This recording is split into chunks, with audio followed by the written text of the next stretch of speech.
La Bible n'est pas un simple livre d'histoire, elle est unique en son genre. Elle commence avec la création de la terre et se termine par la fin du monde, une portée que ne couvre aucun autre livre d'histoire des bibliothèques publiques. Partiellement parce que personne n'était présent au commencement pour témoigner et documenter, ainsi personne ne peut écrire avec autorité sur les origines de notre monde.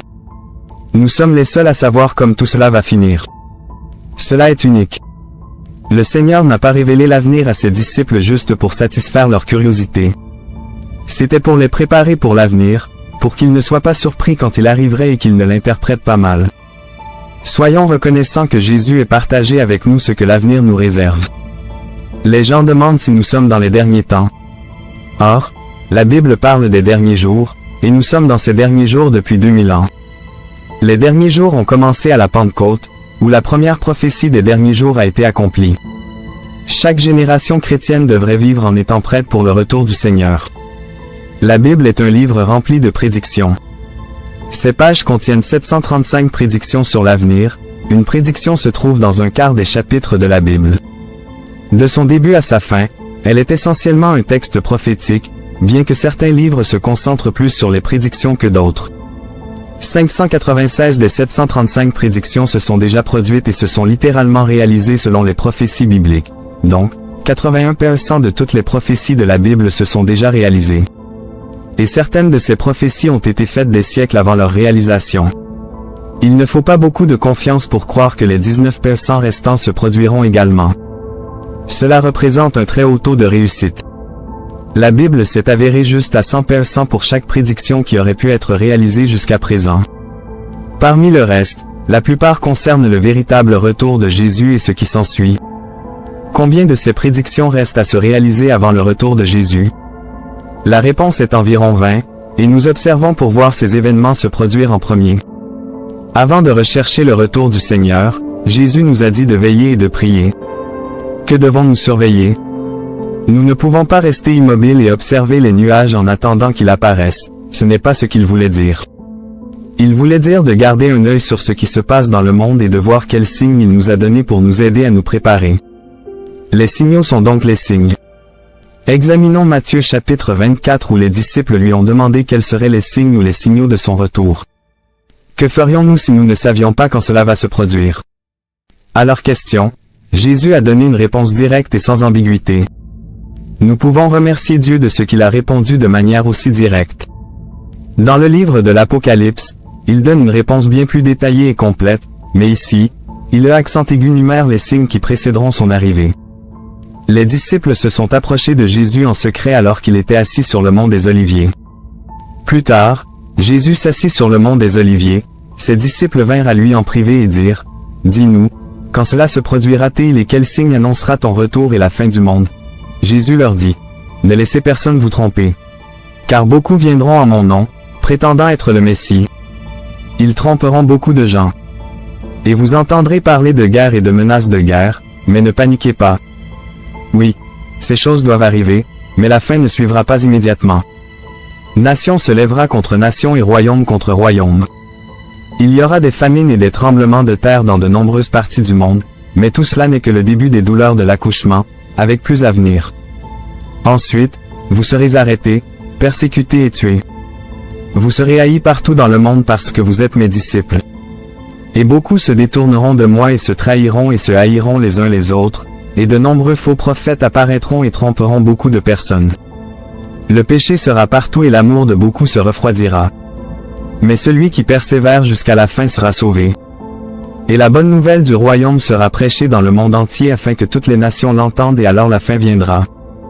Le jour viendra où vous verrez ce dont le prophète Daniel a parlé. L'objet sacrilège qui cause la désolation, debout dans le lieu saint. Lecteurs, faites attention. Alors, ceux en Judée doivent fuir vers les montagnes. La personne sur le toit de sa maison ne doit pas descendre pour emballer ses affaires. La personne dans les champs ne doit pas retourner même pour chercher son manteau. Quelle horreur ce sera pour les femmes enceintes et pour celles qui allaitent ces jours-là. Et priez pour que votre fuite ne se produise pas en hiver, ni un jour de sabbat.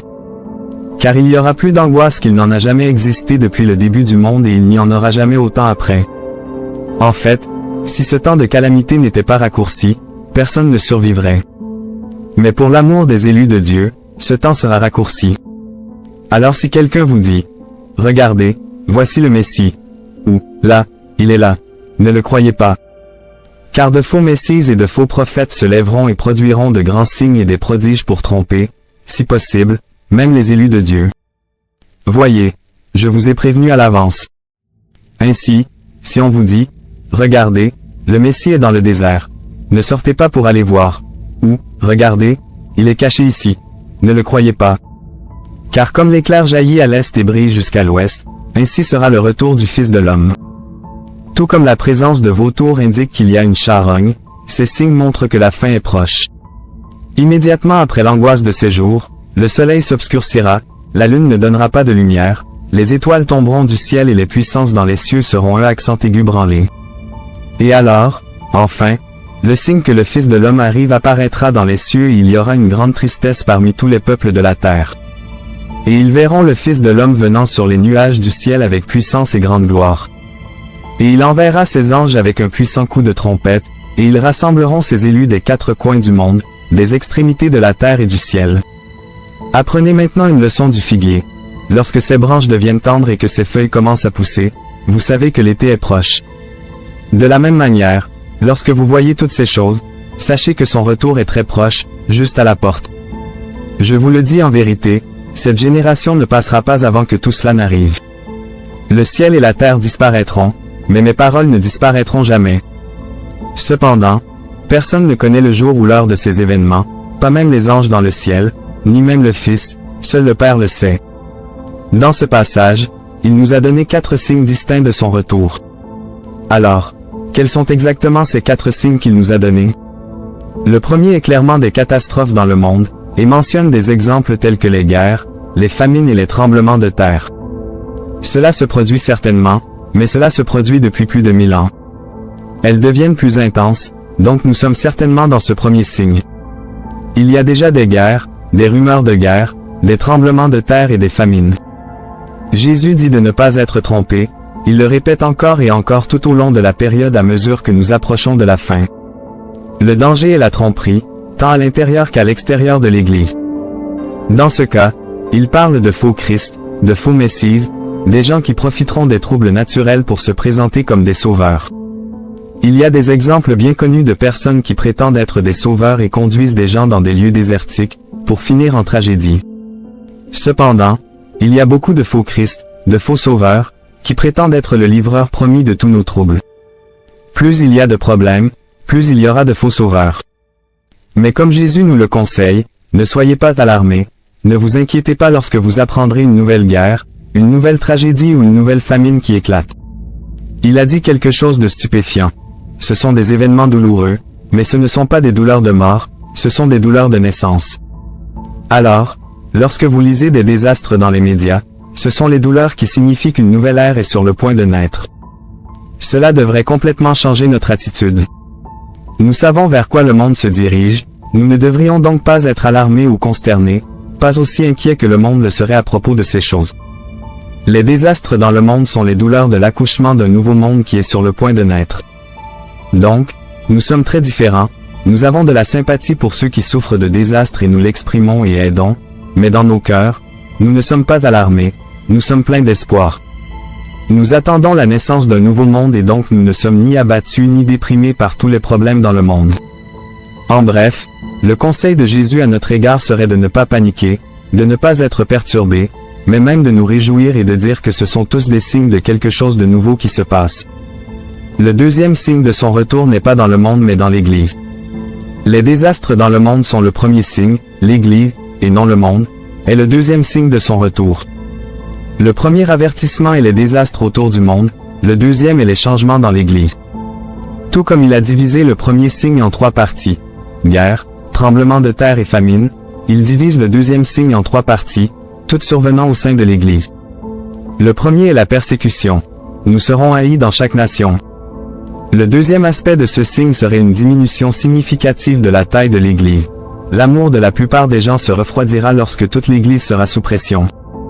Beaucoup de chrétiens nominaux, sinon tous les vrais chrétiens, partiront sous le poids de la persécution universelle. Leur amour se refroidira. C'est un signe très déprimant. La grande surprise dans la troisième partie du signe est que l'évangile sera prêché à chaque groupe ethnique. La troisième partie du signe est que l'évangile sera proclamé. Une église plus petite, purifiée, aurait un impact plus grand sur la planète. C'est exactement ce que Jésus sous-entend. Les faux prophètes peuvent être une source de tromperie dans tout cela. Nous connaissons les enseignements des faux prophètes. Quand il n'y a pas de paix, ils enseignent la paix plutôt que d'être une source de défi. Leur message est celui du confort.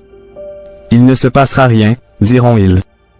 Mais les conseils de Jésus sont de continuer, de ne pas céder à ces faux prophètes. Celui qui persévère jusqu'à la fin sera sauvé. Lorsque ce signe se produira, lorsque tous les aspects de l'Église seront méprisés par le monde, c'est le conseil que Jésus donne à tous les chrétiens. Pourquoi cela devrait-il être ainsi? La réponse est que le blé et l'ivraie poussent ensemble et plus ils approchent de leur maturité complète, plus la tension entre eux augmentera. Il est donc naturel que les chrétiens soient sous une grande pression à la fin. Les chrétiens sont des inadaptés sociaux, donc il y aura de la haine. Le monde ne nous appartient pas, notre citoyenneté est dans les cieux. Nous sommes uniques, et c'est à cause de notre unicité que la haine peut surgir. Puisque Jésus était si différent de tous les autres, il attirait la haine contre lui-même. Comme il est dit dans Jean 15h19, « Si vous étiez du monde, le monde vous aimerait comme sien.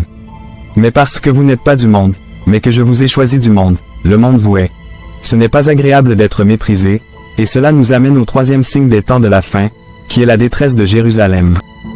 Géographiquement, cela sera très limité. Dans ce passage, Jésus cite les prophéties de Daniel et il y a un personnage dans les prophéties de Daniel qui est appelé l'abomination de la désolation. Daniel le mentionne 3 fois. Qu'est-ce que cela signifie? Quelle est l'importance? Cela concerne un être humain, un homme qui s'établit dans la très ville de Dieu, se proclame Dieu, et refuse d'accepter la volonté de quiconque au-dessus de la sienne. Un tyran dont l'arrivée aura des répercussions mondiales mais qui sera centré à Jérusalem, la ville de Dieu, le lieu saint. Ensuite, Jésus dit que le 4e signe de son retour viendra immédiatement après cela. Nous saurons donc quand il vient, nous serons prêts. Lorsque ce signe apparaîtra, il n'y aura pas de danger de faux prophètes ou de faux messies. Il n'y aura pas de tromperie. Ce sera trop rapide. Ce qui se passera, c'est que toute lumière naturelle s'éteindra, le soleil s'obscurcira, les étoiles tomberont. Il y a beaucoup de prédictions à ce sujet tout au long de la Bible. Ésaïe dit que les cieux seront enroulés comme un rouleau. Toutes les étoiles du ciel se dissoudront, les cieux seront enroulés comme un parchemin, et toutes leurs étoiles tomberont comme des feuilles flétries de la vigne, comme du feuillage du figuier. La lumière naturelle disparaîtra, laissant seulement la lumière artificielle pour illuminer la terre. Que se passe-t-il? Que se passe-t-il? Demanderont les gens. C'est cela, s'exclameront les chrétiens. Le soleil, les étoiles et la lune cesseront de briller juste avant que cela ne se produise. Dieu, accent aigu, éteindra les lumières du ciel pour préparer à l'éclat de lumière de l'éclair qui marquera son retour. Puis, il reviendra sur les nuages, de retour sur la planète Terre, et nous le rencontrerons. Nous ne nous rencontrerons pas dans un stade terrestre, car il n'y en a pas un assez grand pour accueillir une telle foule.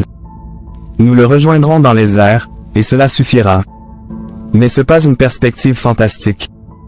Lorsque vous verrez toutes ces choses, sachez qu'il est aux portes, sur le point de franchir. Jésus donne ensuite une déclaration très simple à propos d'un figuier, et c'est là que beaucoup de chrétiens se sont égarés. Il dit, « Apprenez maintenant cette leçon du figuier. Dès que ses branches deviennent tendres et que ses feuilles sortent, vous savez que l'été est proche. » Jésus nous dit que lorsque vous remarquez tous ces événements, sachez que nous y sommes. Cette analogie du figuier n'est pas une allégorie, c'est une analogie simple, basée sur des expériences quotidiennes, comme Jésus les présentait souvent dans son enseignement. Vous voyez le figuier faire cela, vous dites que l'été arrive, et il arrivera de la même manière. Lorsque vous remarquez ces 4 signes, sachez que l'été arrive. Malheureusement, les gens l'ont lu comme une allégorie. En conclusion, notre question pour aujourd'hui est, quelle est une chanson de louange qui vous a aidé à vous sentir plus proche de Dieu? Vous savez, la musique peut être un puissant moyen de connexion spirituelle. Elle peut soulever nos esprits et renforcer notre foi, nous rapprochant de Dieu de manière que parfois les mots seuls ne peuvent pas atteindre. Alors, quelle chanson vous touche particulièrement? Partagez-la avec nous dans les commentaires. Nous aimerions entendre vos expériences et peut-être découvrir de nouvelles chansons qui pourraient aider d'autres à trouver ce même réconfort et cette même inspiration dans leur propre voyage spirituel. Souvenez-vous, chaque chanson que nous partageons peut devenir une lumière pour quelqu'un d'autre dans son chemin vers la foi. C'est un beau moyen de construire une communauté, d'encourager et de soutenir les autres dans leur marche avec Dieu.